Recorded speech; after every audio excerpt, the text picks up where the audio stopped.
कर्म व धर्म एक ही सार है, कर्तव्य ही इसका आधार है। धर्म का अंधेरा कर्म है नहीं, कर्म तो कर्तव्य का सार है। दोस्तों, आज हम हिंदू धर्म के एक ऐसे शंकराचार्य के बारे में बात करने जा रहे हैं जिनका आज ही हाल फिलहाल में निधन हुआ है 6 सितंबर 2020 को। इन्होंने हमारे संविधान के मूल ढांचे और बहुत से तत्वों को बचाया है और साथ ही साथ हिंदू धर्म को एक बहुत ही बड़ा आधार दिया है।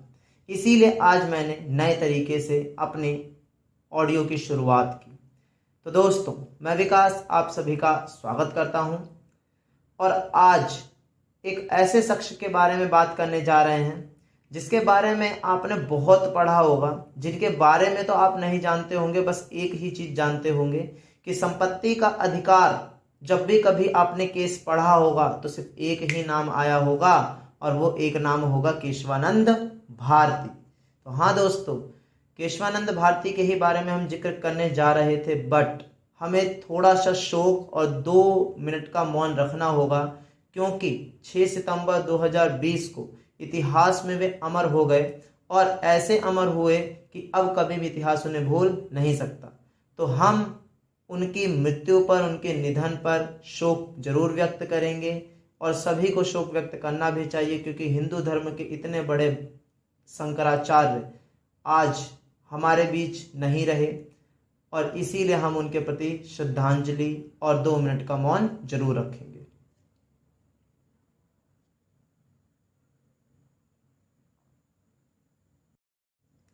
दोस्तों, मैं आज आपके लिए संत केशवानंद भारती से जुड़ी हुई कुछ रोचक बातें लेकर आया हूं और बातें तो की ही जाएंगी बट थोड़ा सा शोक के साथ, क्योंकि हमारे एक बहुत बड़े शंकराचार्य का निधन हुआ।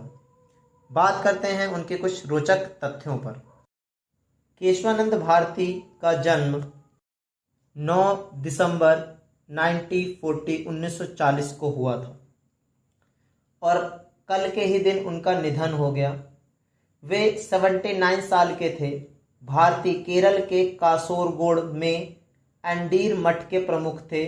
देश उन्हें संविधान को बचाने वाले शख्स के तौर पर याद रखेगा। दरअसल आज से 47 साल पहले यानी 1973 में उन्होंने केरल सरकार के खिलाफ मठ की संपत्ति को लेकर सुप्रीम कोर्ट में ऐतिहासिक लड़ाई लड़ी थी। उस वक्त 13 जजों की बेंच ने संत केशवानंद के पक्ष में संविधान के मौलिक अधिकारों को लेकर ऐतिहासिक फैसला सुनाया था। दरअसल केरल सरकार ने उस वक्त उनके मठ की संपत्ति पर कई तरह की पाबंदियां लगा दी थी।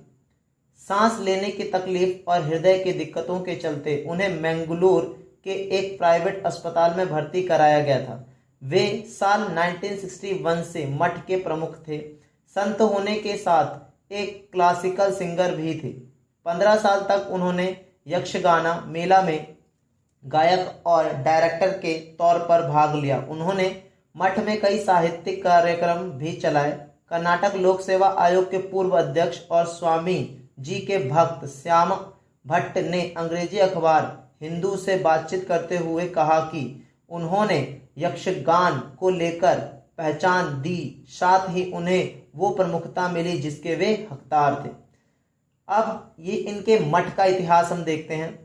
संत केशवानंद भारती ने महज 19 साल की उम्र में संन्यास लिया था। कुछ ही साल बाद अपने गुरु के निधन की वजह से वे एंडीर मठ के मुखिया बन गए। इस मठ का इतिहास करीब 1200 साल पुराना माना जाता है। यही कारण है कि केरल और कर्नाटक के में इसका काफी ज्यादा सम्मान है। इस मठ का भारत की नाट्य और नृत्य परंपरा को बढ़ावा देने के भी जाना जाता है। 60-70 के दशक में कासोरगोड में इस मठ के पास हजारों एकड़ जमीन थी।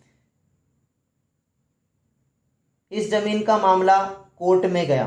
कोर्ट का पूरा मामला था क्या?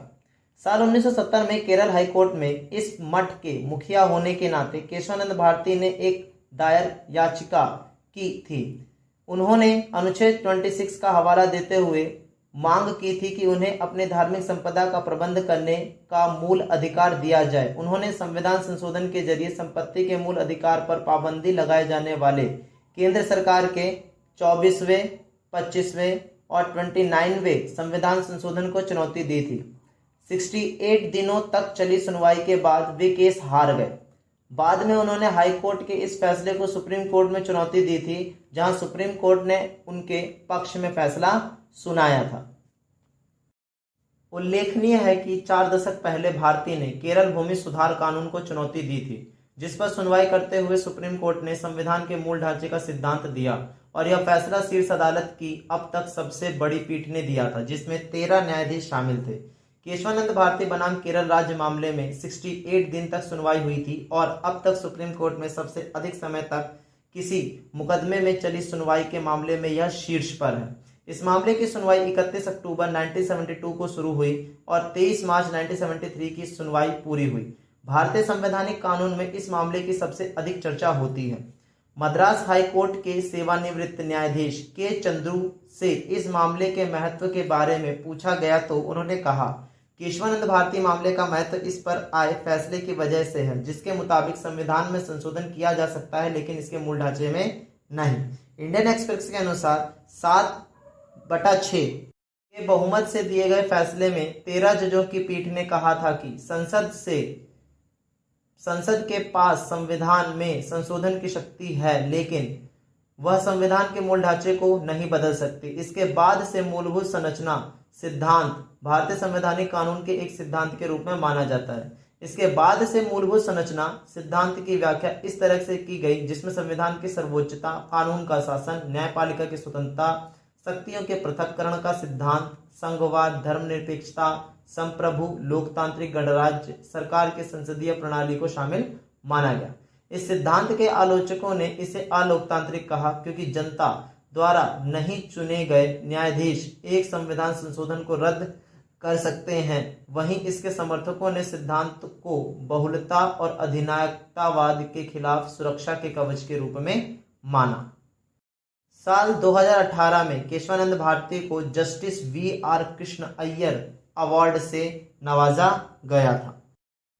पर दोस्तों, आज वो हमसे काफी दूर हैं, बट इतिहास में 6 तारीख को अमर करके गए हैं और भारतीयों को उनका अधिकार सुरक्षित देकर गए हैं।